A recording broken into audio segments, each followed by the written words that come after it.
All right, Gemini, they are beautiful, beautiful cards. And it's so rare to see this. Not too often do we realize that we have the power to create the lives that we have been imagining. But for a lot of you, it's going to come through a really unique opportunity. So follow the white rabbit. Curiosity meets opportunity. And then you have imagine. This one says a wondrous opportunity is going to break through your ordinary reality and give you the chance to change your world and your perception forever. That's huge. That is huge. But I think that this is an opportunity that some of you have been imagining for yourselves. But now it's all about you making that reality.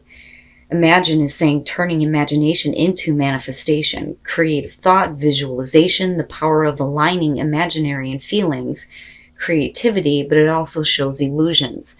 But the thing is with follow the white rabbit, this is an opportunity coming through that you would not have expected.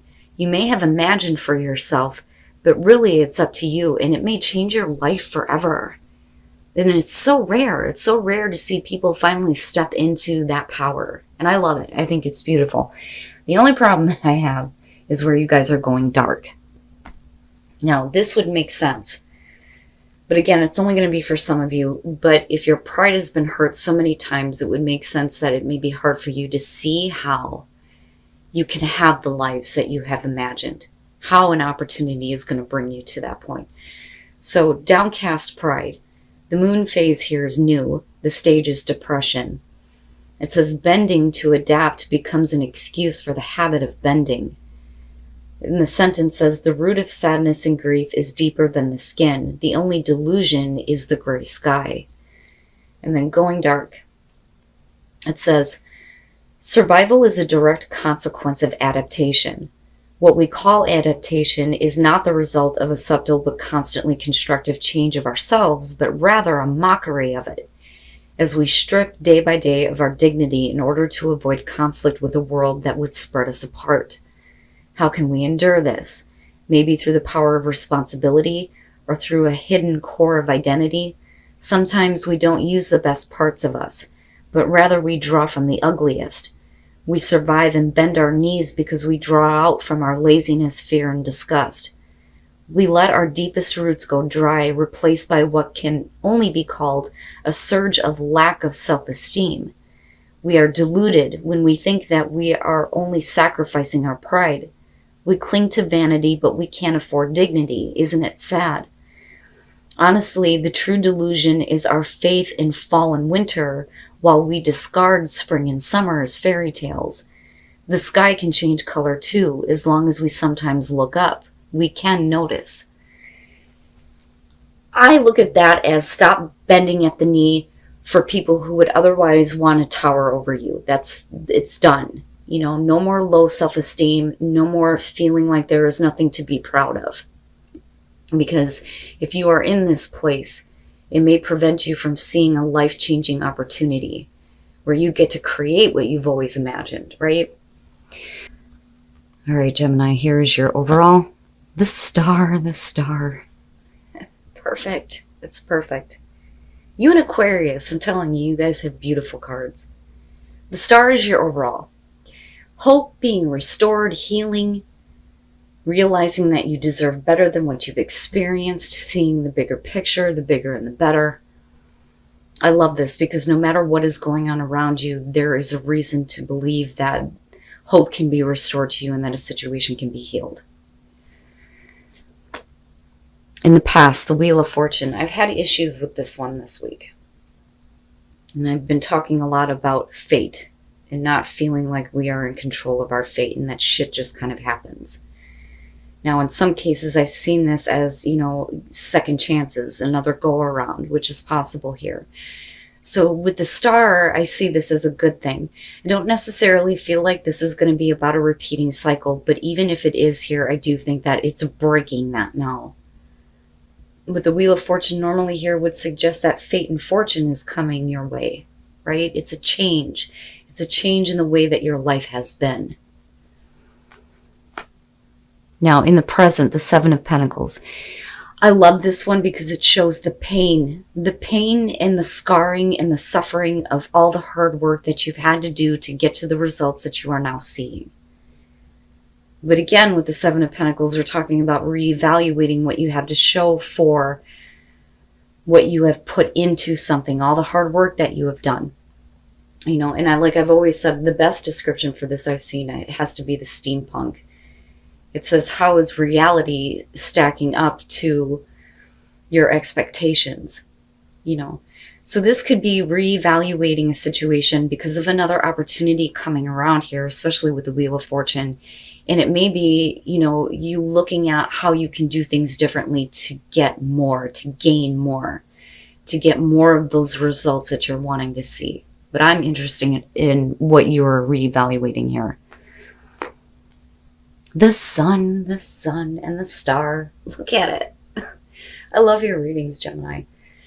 The sun and future conditions. So energy being restored to you, being revitalized, seeing everything for what it is. It's perfect. You know, and it's like you're being brought back to life here between these two. All of this looks really good to me. But I also look at the sun as like there is now, you know, this protection that's kind of coming into, especially with the star being there. Your best path to follow, the Three of Pentacles, get back to work. And that's immediately what came to me with this. With the Seven of Pentacles being there, get back to work. Get back to work on what you know how to do, right? Because when you look at the Three of Pentacles, beyond, you know, working with other people here, it is about showing off what you are able to do and getting recognition from that. You know, it can show criticism, but because this is your best path to follow, this is saying that a situation can work, that you can see the results that you want, but you're going to have to get up and do something here, right? And all of it looks really good to me. But I still feel like there's a need to like push you, you know, like go now, go do it, right? Go do what you know how to do, show it off. Well, there you go. That would explain why the Eight of Swords in your environment with the Seven of Pentacles. For a lot of you, you may not see how there's anything else that you could possibly do to get better results.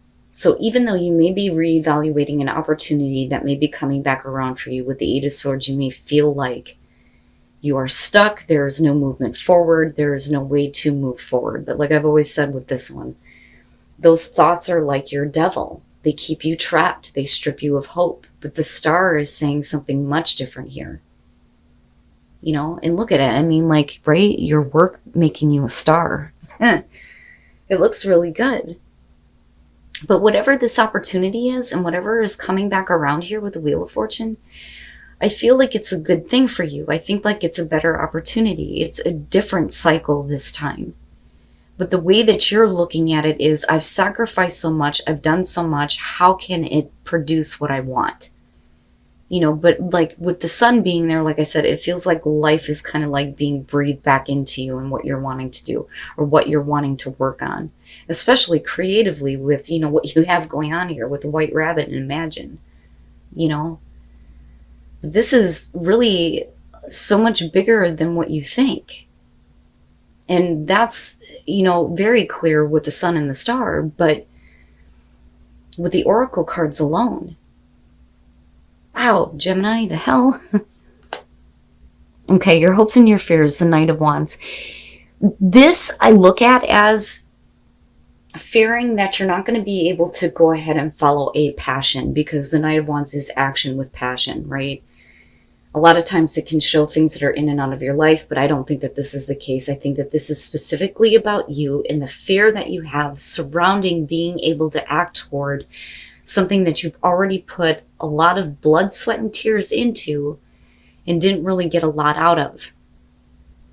You know, so there's that fear of, you know, can I find that passion again for this? Can I find that drive? Can I go for it? You know, that's kind of how I see this, especially with everything that's going on here. You know, but then you're also talking about the consequences of actions, right? If I follow through on this, what are the consequences going to be? And that's only because it's in this position where there are hopes and fears tied to this. Can you follow it, right? But like I said, it's like life is being breathed back into something. And then coming out the 10 of Cups. Gemini, you have a beautiful fucking reading. I'm telling you right now, with some of the shit that I've seen, look at it. I mean, look at that, I love it when readings like this happen. Because this is what I hope for everybody. To get to that place where you feel happy, where you have everything that is going to make you happy. Happy home, happy relationships, happy life. With the sun being there and looking at the star, the sun is a damn star, for Christ's sakes, And then you lead to the 10 of Cups. I just think that for some of you, where you're at right now, I don't know that you want to go through it again because of what you've experienced before. Because you're already reevaluating what you have and what you've done. But here it comes again, right? And for a lot of you, it's going to be specifically having to do with your talents and what you know how to do. Man, but that's good, right? That is definitely showing deep personal transformation here. Who you were is no longer. And oh my God, if I'm not getting that like consistently this week. Okay, from the beginning here, the 2 of Pentacles. Sorry, guys. So I look at that and immediately, and again, right? Like bending over backwards, being a little bit too flexible. The 2 of Pentacles doesn't always necessarily show a bad thing, but if another opportunity is coming back around, you may have had to try to manage things after having already, taken an opportunity. And with the 7 of Pentacles, again, you're kind of like reevaluating whether or not that's something that you can do, if it's going to produce something better, especially with that 8 of Swords being there. But I look at that as you were put into a place where it's like, I got to try to keep things going the way that they are. But you're doing, that constant juggling act, and it makes sense, though, with your perspective on it in the present moment. Whatever we're talking about here. But like I said, I feel like it has to do with work, your talents, your skills, what you know how to do because of that 3 of Pentacles. But it's also something you have a passion for. But so you come out of the 2 of Pentacles with the Ace of Swords. Now I look at this as the aha. Finally getting like a breakthrough on the way that you have been thinking about what you have done and what you have to show for it. So this is beautiful, especially with the sun being there, because everything is being made clear. There are new ideas that are coming to you. All of this mental clarity is just opening straight up. You have the truth. You see everything for what it is. And it leads you to a really big, big transformation where who you were is no longer. You cannot go back to that. That part of your life is done and it's dead. And what is being created in this situation is definitely the Phoenix. And that's what I love about, when the Death card shows up in a good scenario. This is perfect, right? What is past is dead. What is new is something that is going to make you so, so happy. And for a long time to come with that 10 of Cups, once you shed the old skin. And you are no longer who you were in the past. I'm so sorry, you guys. I'm like losing my voice. I'm getting so excited over these readings. It's crazy. But I love it. I mean, look at the way that you come out on this. This is the best case scenario for anybody. And what I would say right now is, if this is your life and this is your situation, enjoy it. Make the most of this, right? This is rare to see. And it's perfect. Like, it's perfect. All right, I'm going to shut the hell up now. Take a look at the soul trees. And break free. Break free of those thoughts that keep you stuck. And then new growth. Absolutely. So once you break free and you tap into your wisdom based on the things that you've experienced, there will be new growth. It's perfect. Wisdom is going to lead you to this place. And I see that with that Ace of Swords, because that is definitely, where wisdom comes in when we have that mental clarity and that breakthrough. It's perfect. It's perfect. and discovering truth. You stand in the light of truth. And then you have the Ace of Swords, yes. So discovering truth is about your own personal truth. Even though other people may not, agree with your truth, it is about you standing in that, because it's about your truth, not somebody else's, your own. But that's only after you have cleared the pain of the past and you are doing the healing in the present. I fucking love your reading, Gemini. This is beautiful. It's amazing to me how this stuff works out. But I'm telling you, I do think that for a lot of you, it is about your skills, your talents, and something that could potentially like make you a star. It's amazing and it's beautiful.